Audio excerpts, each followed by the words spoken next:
ಜಿಂಬಾಬ್ವೆಯ ಹರಾರೆ ಮೈದಾನದಲ್ಲಿ ನಡೆದ ಅಂಡರ್-19 world ಕಪ್ನಲ್ಲಿ England ತಂಡವನ್ನು ಮಣಿಸುವ ಮೂಲಕ ಟೀಂ ಇಂಡಿಯಾ ತಂಡ 6ನೇ ಬಾರಿಗೆ ಕಪ್ ತನ್ನದಾಗಿಸಿಕೊಂಡಿದೆ.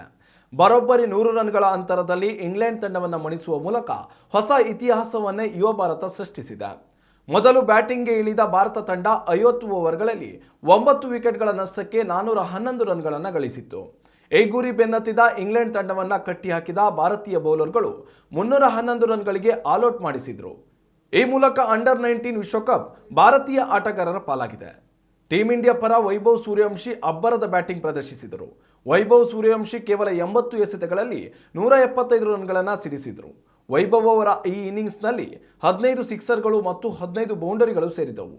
ಮೊದಲ ವಿಕೆಟ್ ಪತನದ ಬಳಿಕ ಜೊತೆಯಾಗಿ ಆಡಿದ ವೈಭವ್ ಸೂರ್ಯವಂಶಿ ಮತ್ತು ನಾಯಕ ಆಯುಷ್ ಮಾತ್ರೆ 90 ಎಸೆತಗಳಲ್ಲಿ 142 ರನ್ಗಳ ಪಾಲುದಾರಿಕೆಯ ರನ್ಗಳನ್ನು ತಂಡಕ್ಕೆ ಸೇರಿಸಿಕೊಟ್ಟರು.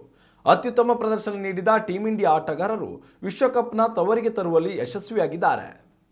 ಉತ್ತಮ ಸಂಸ್ಕಾರಯುತ ಶಿಕ್ಷಣದೊಂದಿಗೆ VSS English medium CBSE school Udupi Muddur. ನರ್ಸರಿಯಿಂದ 10ನೇ ತರಗತಿವರೆಗೆ ಶಿಕ್ಷಣದ ಜೊತೆಗೆ 5ರಿಂದ 10ನೇ ತರಗತಿವರೆಗಿನ ವಿದ್ಯಾರ್ಥಿನಿಯರಿಗೆ ಉತ್ತಮ ಹಾಸ್ಟೆಲ್ ಸೌಲಭ್ಯವೂ ಇದೆ. ನಿಮ್ಮ ಮಕ್ಕಳ ಪ್ರವೇಶಾತಿಗಾಗಿ ಈ ಸಂಖ್ಯೆಗೆ ಕರೆ ಮಾಡಿ.